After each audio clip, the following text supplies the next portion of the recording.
ઘઉંના કકડા લોટથી આજે આપણે શીરો બનાવીશું. એટલું સરસ બને છે, એટલું મસ્ત શીરો બનશે ને, એકદમ વેલ્વેટની જેમ. તમે ખાશો તો એકદમ મજા આવી જશે કે તમારા કોઈ પણ ફેમિલી ફ્રેન્ડ, તમારા છોકરાઓ, તમારા ઘરમાં વડીલો હોય એમની ખવડાવો, મજા આવી જશે. તો આપણા ગુજરાતીના ઘરમાં છે ને, એકદમ કોઈના જન્મદિવસ, બર્થડે આવે તો સવારમાં શીરો યાદ આવી જાય છે કે પહેલાં શીરો બનાવીને ભગવાનજીને ભોગ ધરાવી દેવાના છીએ અને ઘરમાં બધાને શીરો ખૂબ જ ગમે છે. તો આજે નોર્મલ જે લોટ હોય છે ઘઉંના, એનાથી આપણે શીરા નથી બનાવવાની. આજે આપણે શીરા બનાવીશું ઘઉંના કકડા લોટ છે. તો એકદમ સરસ માપથી આ શીરા આપણે આજે બનાવીશું. તો ચલો રેસિપીને હવે જોઈ લઈશું કે કેવી રીતે આપણે મખમલની જેમ, વેલ્વેટની જેમ શીરોને તૈયાર કરીશું. તો આ ઘઉંના કકડા લોટથી, જેનાથી કંસાર બને છે, એ લોટના આપણે યુઝ કરીને આજે શીરા બનાવ્યા છે. તો જો તમને આ લોટ નહીં તમારી પાસે હમણાં અવેલેબલ હોય તો વાંધો નહીં, તમે જે નોર્મલ રોટલીના જે ઘઉંના લોટ હોય ને એનાથી પણ ટ્રાય કરી શકો છો. ના તો ભાખરીના લોટ હોય, પેલા કંસારવાળું, એનાથી પણ બનાવી શકો છો. તો 4 મોટી ચમચી પહેલાં આપણે કઢાઈમાં ઘી નાખી દેવાના. ઘી થોડી ગરમ થઈ જાય એના પછી આપણે વાટકી ભરીને 2 વાટકી જેવા લોટ, ઘઉંના લોટ, આપણે જે કંસારનો લોટ હોય ને, થોડું જાડું લોટ, એ નાખી દેવાના. અહીં મેં પતંજલિના ઘી ગાયનું યુઝ કરું છું. ગાયના ઘી એટલે મેં યુઝ કરું છું કે આજે મારા છોકરાના બર્થડે છે અને ભગવાનજીને, ઠાકોરજીને આપણે આજે ભોગ પણ ધરાવીશું. તો એક તમે માપ લઈ લો, કોઈ પણ કપ હોય કે વાટકો હોય, કોઈ પણ વસ્તુ હોય ચાલશે. તો આપણે આજે અહીંયા એક નાનો વાટકો લીધો. તો અહીંયા મેં 1 વાટકો જેવા પહેલાં ઘી તમે અહીંયા નાખી દીધા હતા. જે 4 મોટી ચમચી ઘી હતી, 1 વાટકી જેમ ઘી હતી.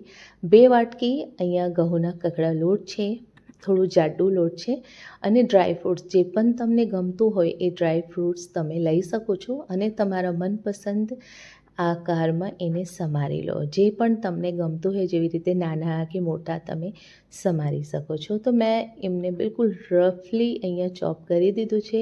ડ્રાયફ્રૂટ્સને સરસ ધોઈને ચોપ કર્યા છે, કેમ કે સામગ્રી આપણે ધરાવવાના પણ છીએ.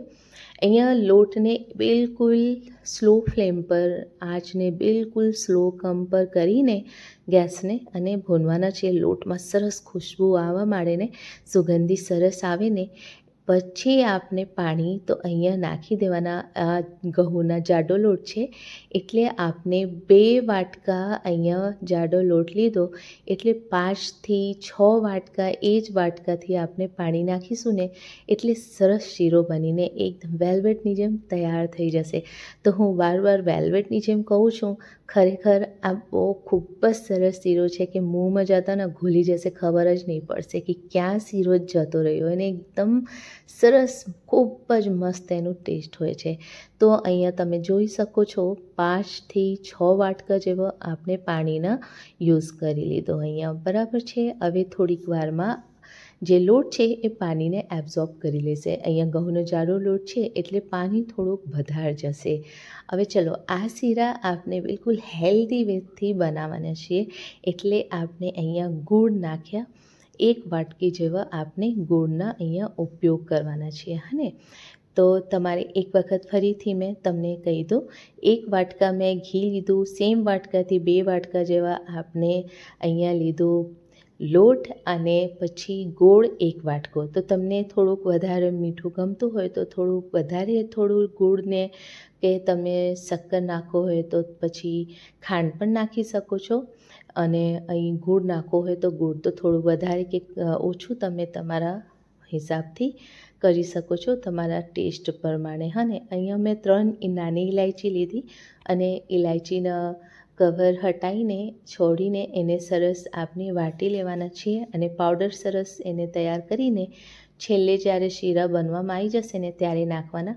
જે ડ્રાયફ્રૂટ્સ હતો સમારેલું એ પણ મેં નાખી દીધું તો સરસ ચઢી જશે શીરાને જોડે જોડે. તો અહીંયા મેં ઇલાયચીને સરસ એકદમ અહીંયા કરીને પાવડર જેવા, અને પાવડર ફોર્મમાં કરીને છેલ્લે નાખીશું, કેમ કે એનાથી પછી નાખવાથી ફ્લેવર અને સુગંધી ખૂબ જ સરસ આવે છે, ખૂબ જ સરસ ટેસ્ટ આવે છે.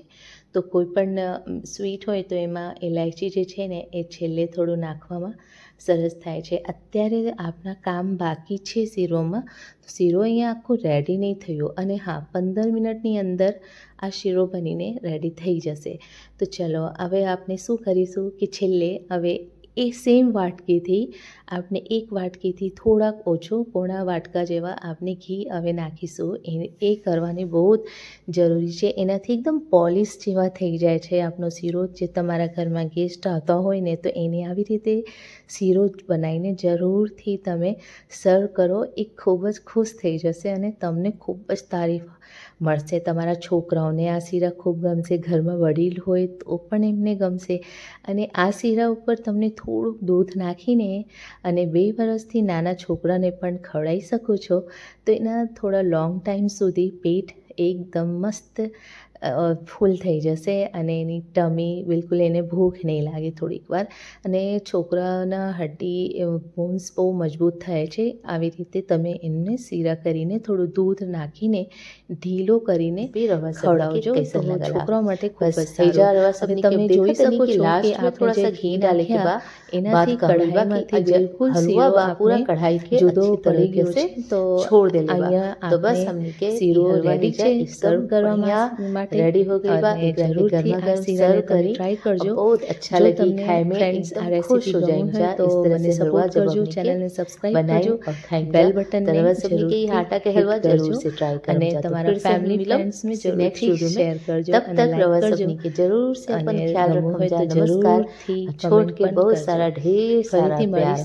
नेक्स्ट वीडियो के अब तक पूरा देखे खातिर रवा सबनी के दिल से धन्यवाद. Thanks for watching.